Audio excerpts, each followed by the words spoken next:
Okay, so now that it's being recorded, let me brief recap in case you just joined. We are doing day 3 today, even though this is day 2. Tomorrow we will cover day 2 once they resolve the issues. Tomorrow will be the new item grid setup. So today we will be covering IMA features. This webinar is being recorded today. I will send out the link to the video as well as the PowerPoint to those that are attending. If you could go ahead and test out your chat feature and answer the following questions. Have you ever reviewed the Changes tab to determine your item's location in the IMA workflow? How do you typically do change requests? Do you sync changes? Do you use the changes grid? Do you manually edit? Or have you never created a change request? So for example, yes, changes grid. And whenever you use the chat, if you could be sure to send it to all participants and do not send it to the host user, because I'm not able to monitor the chat on that computer. I actually have a second computer set up so I can monitor the chat. But if you send any private messages to the host, I won't be able to see that. So just keep that in mind. We'll come back to these answers here in a second. So just as a reminder, just some housekeeping with webinar etiquette, please be sure to put your phone on mute when you're not speaking. It does cause a lot of background noise. If you're using your computer's microphone, access your microphone options by going to Control Panel, Sound, Recording tab. If there's too much background noise, I will have to mute all participants, and I would rather not do that, so that if you want to audibly ask a question, you're able to do that. So please be sure to keep your phones and microphones on mute when you're not speaking. Please wait to audibly ask questions until designated times. You'll see the blue bubbles graphic with the question mark. I have those throughout the presentation. Please be sure to keep questions on topic and minimal. But please feel free to submit questions at any time via the chat. So just a couple slides ago, I asked a couple of questions. If you have ever reviewed the Changes tab to determine your item's location in the IMA workflow. And then also, how do you typically do change requests? Do you sync changes, use the changes grid? So I'm looking at some of your responses. See, we have never created change request. We have no for the changes tab, manually edit. A lot of no's for the changes tabs. There are a couple of yeses. We have a lot who have never created a change request. We have another manual. And yeah, a lot of never have done it. So we're going to be going over some of that today, and we're also going to be going over some more specifics for specific change requests on Thursday for item maintenance in IMA. So again, if you did join us late, we are doing day 3 today instead of day 2 due to some technical issues with the grid. So that way I didn't have to cancel the webinar. I'm just switching today's content with tomorrow's. So if I'm not able to answer your question through the chat, or if it's something where I need more information to really answer your question, please be sure to email vendoruniversity@searshd.com, and I will do everything I can to get you an answer. If you weren't with us yesterday, just real quick about me, my name is Mona. I'm the Instructional Design and Training Manager for the Vendor and Item Support team. And yesterday we actually covered the IMA basics and terminology. Again, today we're doing day 3, IMA features, and then tomorrow we're going to do day 2, setting up new items in the new item grid. And then Thursday we're going to do maintenance in IMA, and that's when we're going to focus on some really specific change requests rather than more in general terms. So today we're going to discuss Quick Search and the Changes tab. We're also going to discuss the Returned Items task list, change existing items, data catalog notifications, and general task list. You'll notice in the top left, under the data catalog menu, there are several submenu options. I refer to these generally as features, as well as the general task list. So that's why today is called IMA features. Tomorrow we'll cover the new items feature and the grid history. But today we're going to cover these that are kind of in the middle under data catalog, as well as the general task list. Okay, so we're going to first discuss Quick Search and Changes tab. So I know a lot of you have probably used Quick Search. It basically provides a snapshot of your item with some basic information and the workflow status for a single KSN. It's the fastest method to find out what role your item is currently in and if it's completed the process yet to become operational. Now your item does have to become operational before you can before any orders can be made for the item. So to get to Quick Search, you can just click Search here. If you hover over it, you will get options for Quick Search in advance. So you can hover over and click, but if you just click Search, the default link to that is to Quick Search. Then you use the drop-down here to select your criteria that you want to search for. For vendors, the ones that are the most applicable would be KSN number, UPC, and the core item number for vendors who do Sears items. So whenever you select one of your criteria, you'll see under Search Criteria an example of that displays here. So if you remember with the KSN, there's actually a dash and a check digit. But like I said yesterday, for most of our internal systems, you actually have to omit the dash and the check digit, which is the same that you do here in Quick Search. If you were to add the dash and a check digit, then you wouldn't come up with any search results. So this example shows you how the KSN should be entered, omitting those. In this example, core item number was selected, and here you can see the example is the 3-digit division, and then the dash, and then the item number. This specific item, you can see status says existing, and next steps is blank because there are no next steps for this item. Now down below, you'll see that the boxes for workflow roles, hold state, bridging, and operational, they all say complete, and they are filled in with blue. So that's just further reinforcement that your item has become operational. Some information that you will always see whenever you do a Quick Search, you will always see your KSN number. If it's a Sears item, you will also see the core item number on the Quick Search page. Here you will see your SHC hierarchy, the category and subcategory. So in this example, we selected UPC as the search criteria, and here you can see it updated the example for the criteria. The status for this particular item is in process. In next steps, it says the entity is currently in the vendor role. Contact vendor to approve. So down at the bottom, you'll see that workflow roles is in green, and it has a date when it first entered the workflow roles. And then hold state, bridging, and operational, they are not colored in, and they all say not reached yet. So that means that this item does require action in order to reach the completed status. In this example, you can see that the status is existing, changes pending. Operational does say complete, but then hold state and bridging are blank and say not reached yet, and workflows roles is in green. What that means is this item has been operational, but there's a change request on the item. Or there is a new vendor pack that was created and is pending and hasn't been approved yet. So that means that there is there's action required for this item to reach full completional status, fully operational. But this is a little confusing because for next steps it says entity is currently in the workflow role.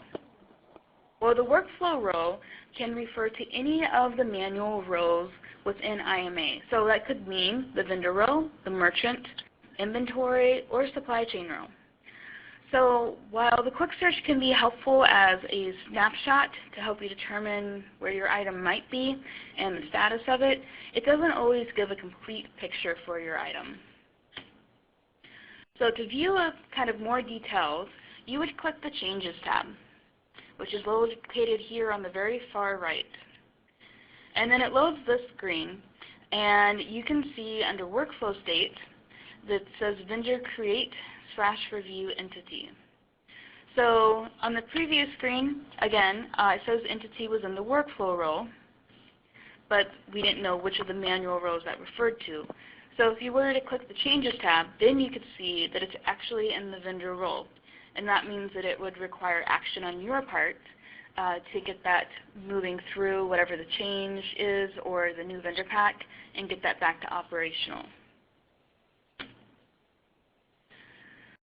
So something that happens quite often, after making changes to an item, the merchant or inventory analyst keeps telling me to approve my items, but I'm pretty sure that I did.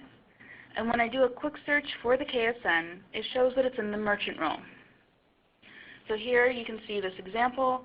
It says it's in the merchant role, it's in process, but your merchant or inventory analyst has contacted you and told you that you need to approve it. So what that means is you should click the Changes tab and review the Changes tab to make sure that there isn't anything that you need to do or to see if there is something that you need to do. Because part of the item might be in the merchant role, part of it may also be in the vendor role. If you remember yesterday, we talked about the different components or pieces of your item. You have your KSN, the item, the vendor pack, the package, the core item number for Sears items. So those are different pieces of your items, and they can actually be split apart into different roles. However, the quick search screen can only indicate a single role that your item is in. So if you click the Changes tab, you could see that there are the core item number is still in the merchant role, because here you can see merchant, and then over here on the left you can see core item under the entity column. But there are also pieces of your item that are in the vendor role. However, the quick search only showed merchant role. So always be sure to check the Changes tab if you do run into that scenario where your buying team or your inventory analyst is telling you you need to approve something. But the quick search is saying it's not in your role. Check the Changes tab. It allows you to see where each component of an item is located in the workflow. So let's look at this item. This is an existing changes pending. It says that it's in the workflow role. So again, we don't know which row that refers to. And in this example, the item has change request pending approval. So that means that somebody created a change request. Maybe a merchant created a cost change for a Sears item. The cost also has to be approved by the vendor in addition to the merchant. So if the merchant were to create a cost change, that would go to the vendor role for approval. And this is what the Changes tab would look like. You can see here under Type, there's Change. Entity, it's the vendor pack.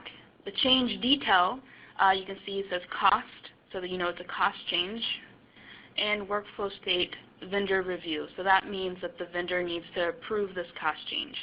And any change requests initiated by other roles will be found in your General tab we're going to take a look at later today. So newly synced vendor packs will be found in the new item data catalog task list, and it'll be indicated by OPR new. Tomorrow we're going to take a look at the new item task list, and you'll be able to see which column you would see the OPR new description. But if you do see that, that just means that it is a new vendor pack for an existing item. So any other synced changes that you sync over from your data catalog provider will also be located in the data catalog task list, and it'll be indicated by CHG. So in the below example, somebody created a change request, and the workflow state says create change request. So what that means is that they created a change request, but they forgot to approve it. And that happens a lot. It happens very often. You create a change request and you move along with your day, don't realize that you didn't actually approve that change request, and nothing can be done with that until you actually approve it. So if you look at the initiator column, you can actually see the ID of the person that created the change request. So you may look at that and you may see your own ID, in which case you can click this change request hyperlink to review the change, or you can just click the workflow tab and click to approve it. You may see the ID of someone else at your company that you work with, and you can reach out to them, or if you don't recognize the ID, you can always reach out to your buying team. So for resolution, again, if you initiated the change request, you're going to click the Workflow tab and approve it through the vendor role. If somebody else initiated it, then you're going to contact the user who created the request to approve it. So in this third example, this item has a new vendor pack and is currently in the vendor role. So this is whenever you have synced over a new vendor pack. The initiator is going to say e-catalog whenever something has been synced over. And the resolution is to load the new item data catalog task list, locate the OPR new items, remember that indicates new vendor packs, and then place them on a grid and complete the required fields and approve. So any questions about the Changes tab or Quick Search?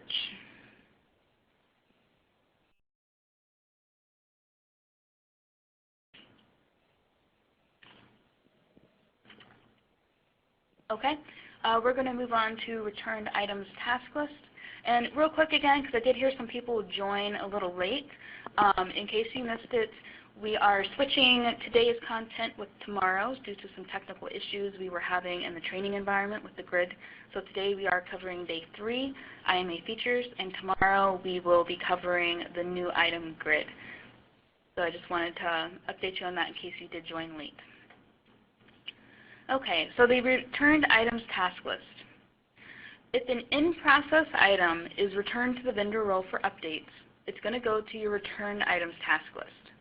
So if you have synced over your items, you moved those items into your grid, you completed the setup process, you approved them, they went on to the merchant role, but then your merchant or inventory analyst returns those items to you, then the Returned Items Task List is where you're going to find those items. You may get an email letting you know that they've been returned to you, either from the system or from your merchant or inventory team, and you would just locate them in the Returned Items Task List. So if your profile is set up properly, you will receive an email directly from IMA, the IMA system. If you're not receiving those and you would like to receive those, email imahelp@searshc.com, and they'll make sure that your profile is set up correctly. To access your Returned Items Task List, you just hover over Data Catalog and click Returned Items. Then you're going to select your pay dones and your SHC division and click Get Task List. To view the details on what's been returned to you, you can click Show Details Hyperlink over in the very far right column. It's going to be the last column to your right. Anytime that items are returned, the person who is returning them, they have to enter comments about the item. So here you can see, if you click the Show Details hyperlink, it opens up this new window, and you can see under Comments, Update Cost to $3.95. So they return the item to you for you to update the cost to $3.95. To make the changes that they've requested, you just select your item over here on the very far left, and then click Create Grid. You have to enter a grid name and then click Save. So tomorrow when we do the new item grid, you'll see that you do not have to enter a grid name for the new item grid. It automatically creates a default name. For any of the other grids, like the Returned Items grid or the Changes grid, you have to enter a grid name and before you can actually start your work in the grid. So make whatever the requested updates were, and then just approve it again. Just click Approve, and it'll process the URL back to your merchant. Now, if you want to, you can always reach out to your merchant and let them know that you did make the requested changes, but your merchant should also be going into their task list every day, so they should see them, but you can always feel free to reach out to them as well, especially if it's an urgent item. So when the grid's approved, the status will display as completed. And tomorrow we will talk more about grid history. So any questions about the Returned Items task list?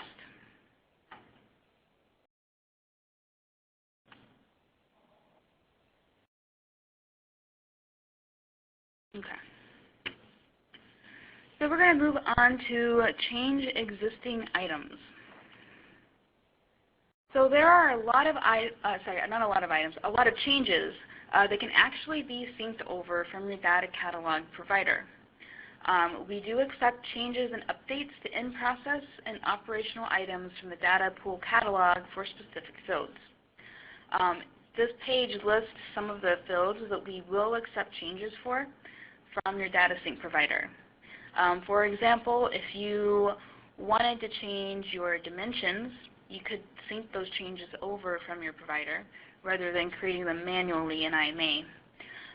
Also, if you would like to update like your country of origin or the weight, your carton dimensions or weight, your street date if you have a street date, your HTS code, these are some of the fields that you can actually sync over. And real quick, Samantha is saying that she's taken over for someone that's no longer there, and they have several items already in Sears. How do I find a grid of products already loaded? So are these in process still, or have they become operational?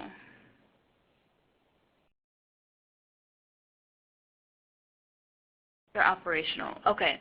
So if they're already operational, you won't find them in a grid. Once you approve them through the vendor role, you cannot retrieve that grid.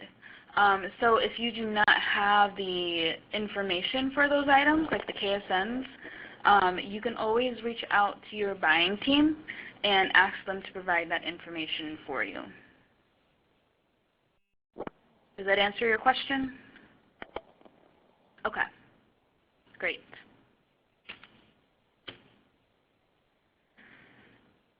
So there are a lot of other fields that cannot be synced over from your data catalog for changes that can be created within IMA.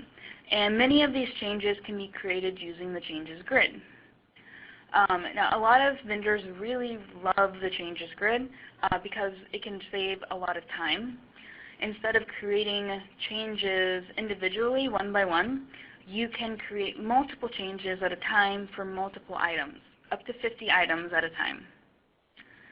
So some of the fields that you can change with the changes grid would include the brand, the description, the fabric metal content, purchase status. If you like to make your vendor packs that aren't being ordered unavailable, you can do that using the changes grid. You could update your vendor stock number. If you're Sears, you can update the cost using the changes grid.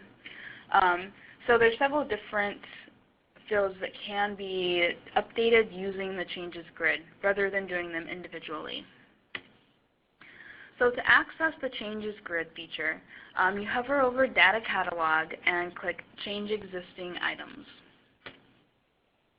And this page will load.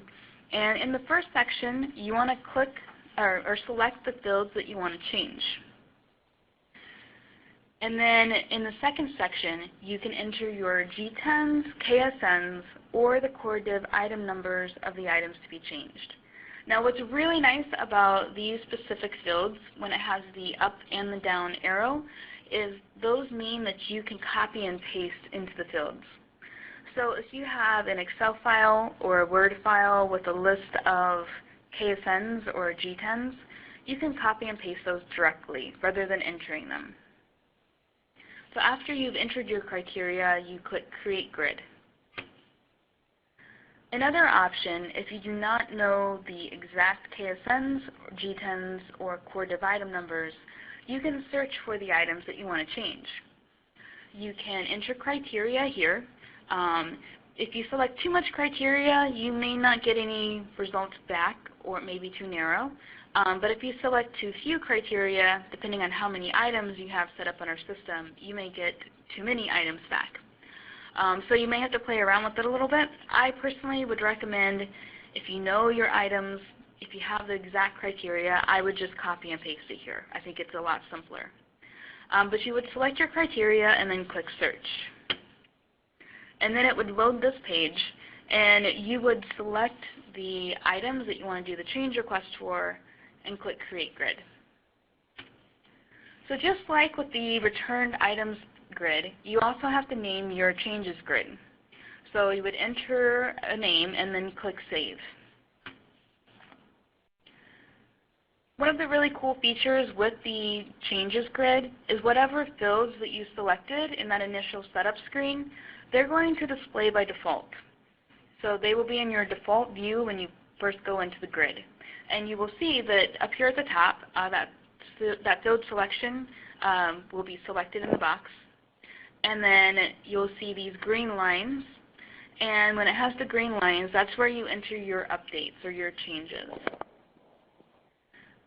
So once you enter those, you can click Approve.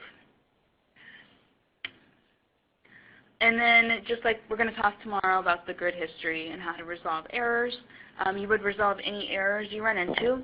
And then once it's completed, it'll say completed. So just a quick note, be sure to approve any changes that you initiate. That's the most common error that not only vendors make, but also internal users. For Sears, for cost changes for Sears, you have to initiate those. Typically, we prefer for the vendor to initiate cost changes, and you can do that in the grid. And then they have to be approved by the merchant. There are instances where your merchant might initiate the cost changes, and then they're going to come to you, and you would have to approve those changes. Now for Kmart, there is a price management application that cost changes have to be created in. These changes may be made by your merchant, or you may have been given access to create these changes. If you have any questions about the price management application, you should reach out to Price Change Requests at SearsHC.com. So I would be going in to do the demo for the Changes grid at this point normally, but since we were having the technical issues with the grid today in the training environment, I won't be able to do that. I will add in a section on Thursday with the maintenance to go into it with more detail than I would on Thursday, so that we can be sure to cover that. One of the things I do want to point out here is if you if you get to this screen and you realize you forgot to select one of the fields that you wanted to select on that initial screen, you can always go find that field by clicking on the tab that's located or clicking All here to view all the fields. And then you can select it by clicking the box above that field. And then when you click Changes right here, the Changes view, and you come back to the default view, it will bring in any additional fields that you select back to the default view. So again, Thursday I will demonstrate that for you live so that we can go into more detail about the Changes grid. But I did want to go ahead and point that out to you today. And if you haven't been in the Changes grid yet, next time you need to do any maintenance that can be done in it, I would recommend just go in, play around, see if you can figure out how to use it. It's really easy. It's not difficult at all. But like I said, you can create change requests for multiple fields for up to 50 items at a time. So that can save you a lot of time versus having to go in and do those manually. So any questions about the Changes grid?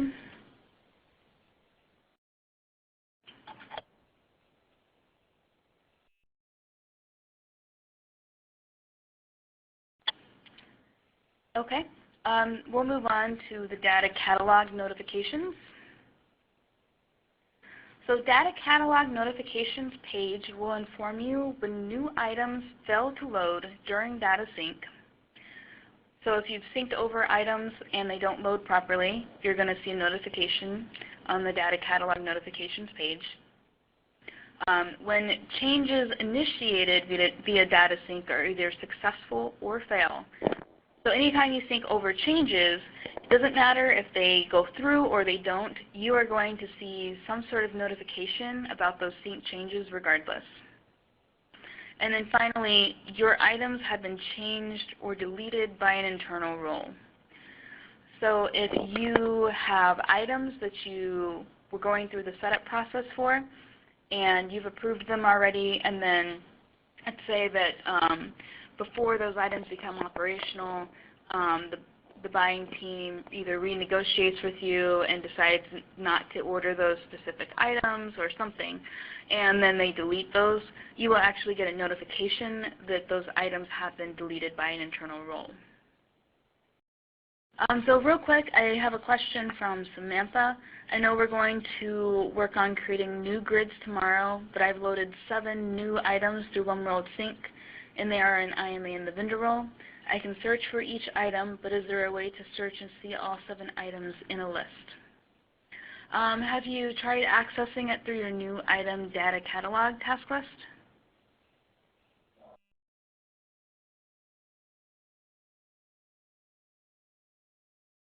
So if you go to hover over data catalog and click new items, you can enter criteria to look at your new item data catalog task list.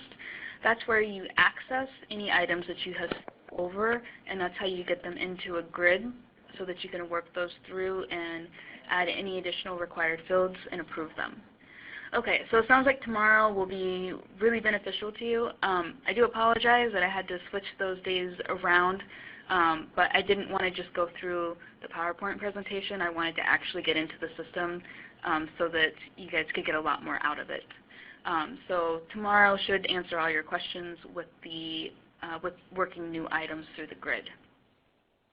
But you can feel free to go in and see if you can figure it out. Like I said, just hover over Data Catalog and click New Items, enter some information, the criteria to search for your items, like your DUNS number, and then you can see everything that's been synced over under that DUNS number, and then you can take those into a grid. Okay, so back to the data catalog notifications. To access them, you hover over Data Catalog and click Data Catalog Notifications. From that page, you can input or select filter criteria to focus your list. So it's really common to see multiple lines for the same item. That's normal. So even if it's just one item, you may see 4 or 6 lines of information. So if you've synced over, let's say 50 items, this list could potentially be pretty large. So if you want to focus that list, you can use this section to focus your list. At the least, you want to select your DUNS if you have multiple DUNS. And if you're looking for information about a very specific G10, you can enter that here. Remember the difference between retail G10 and ship G10. If you enter those into the wrong line, then you will not get back any results, since the retail is 12 digits and the ship is 14 digits.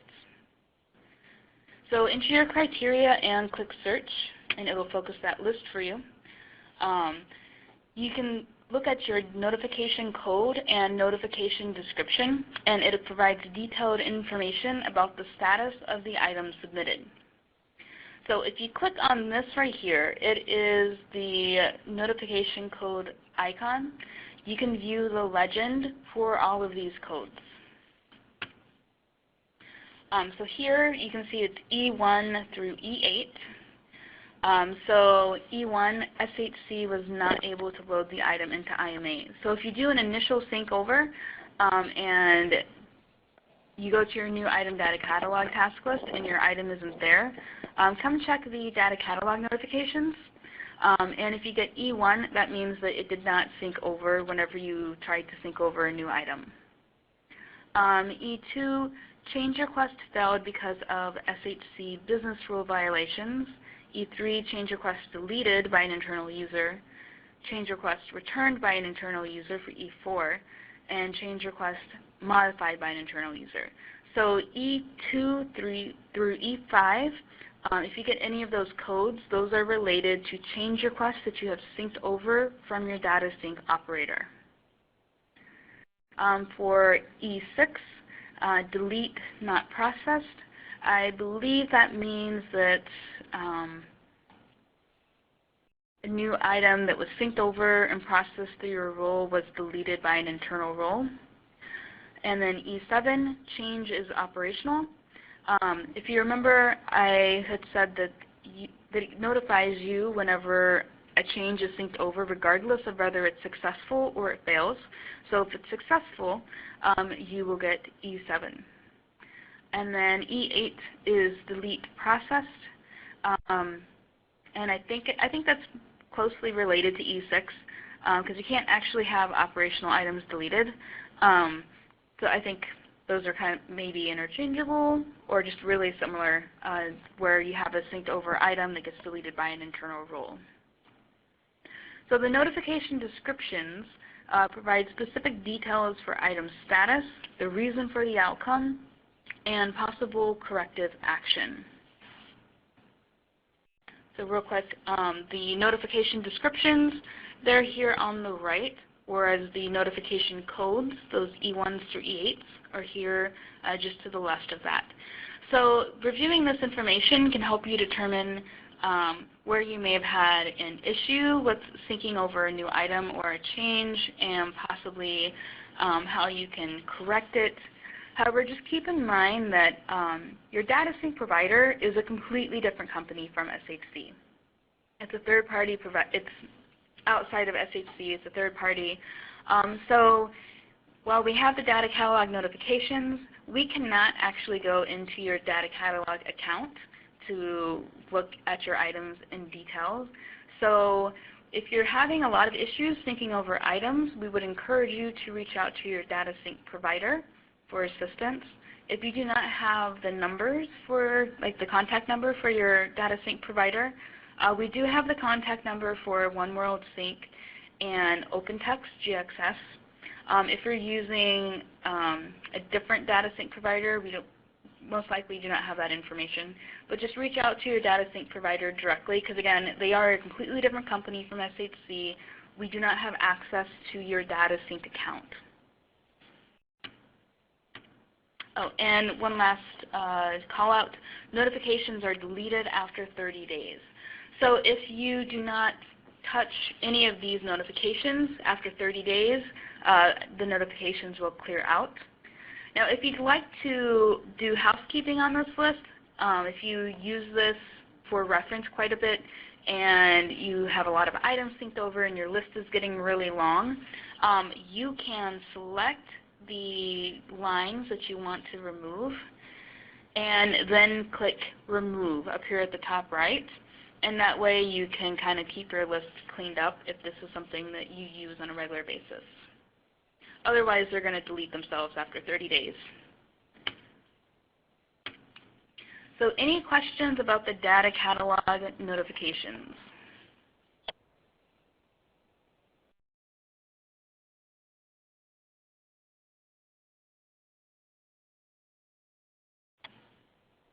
Okay, we're going to move on to the general task list. So any change requests that are submitted by another role that require vendor approval are going to be in your general task list. So to access it, you hover over task list and click general. You have to select your pay dones and your SHC division and click get task list. So that initial process is just like the returned items, where you have to select your pay dones and your division. And then you can see exactly what changes are being made by clicking the Show Details hyperlink on the very far right side of the page. So again, if you click this hyperlink, a new window will display, and you'll see information like this. Here under Type, you can see CHG, that means Change Request, which you can also see here in the actual task list. And then if you look under Change Detail, you can see what the actual change is. So here we can see that it is a cost change for $40. So if you want to approve those, you can select them over here on the far left side and then click Multi-Edit. Then you can click the Workflow tab, which is on the far right, right over here. And then you can select Approve and then check for errors. Now if you have more than one item in your multi-edit that you're working, if you haven't been in this format before, you can click the Approve button at the bottom of the page, and it'll automatically select it for all the items that you're in multi-edit for, versus selecting them one by one. So if there are only warnings or there are no errors, then you're going to want to click this button one more time. If you receive errors, they do have to be corrected before the changes can be approved. But again, if you only get warnings, you don't have to make any additional corrections. You can just click Approve again. So any questions about the general task list?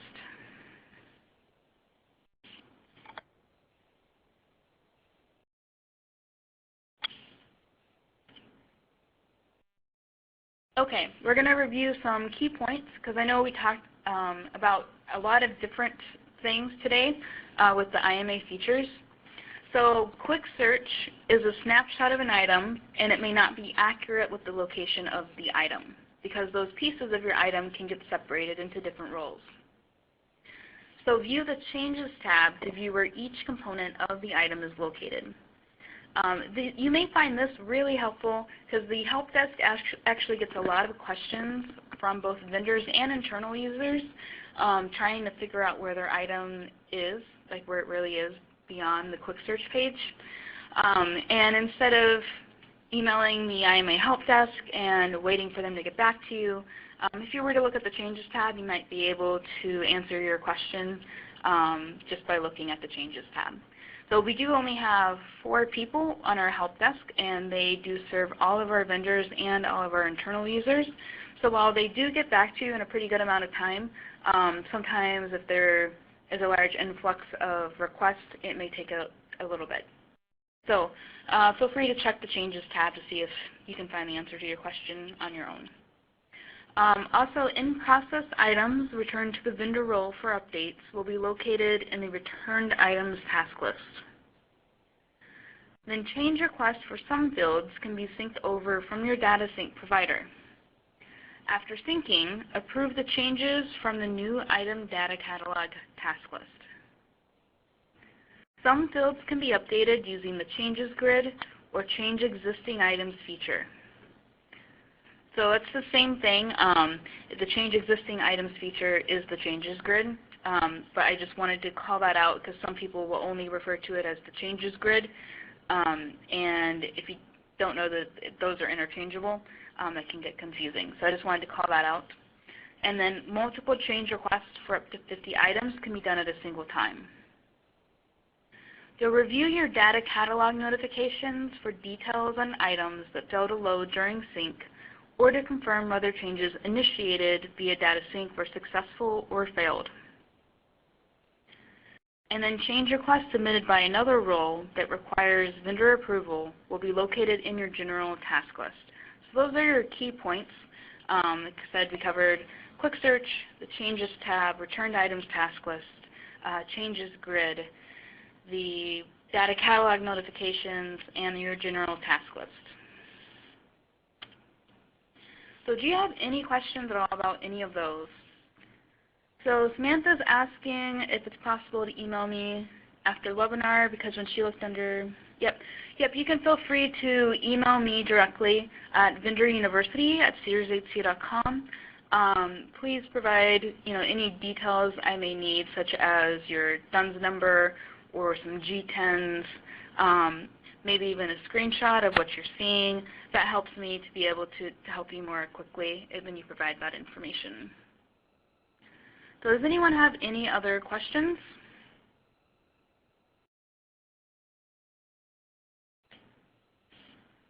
Okay, tomorrow we will be doing the new item grid. I do believe during the session they actually got the grid features fixed because I saw a notification from the IT director. So we will be doing the new item grid tomorrow. And feel free to email me with any questions you have ahead of time or afterwards, after the sessions. I'll be sending out the link to the video and the PowerPoint later today. And just let me know if you have any questions. I will be on the line for about 5 more minutes or longer if people are still on the line. You can feel free to talk to me at any point. So I hope everyone has a great day, and I will see you all tomorrow.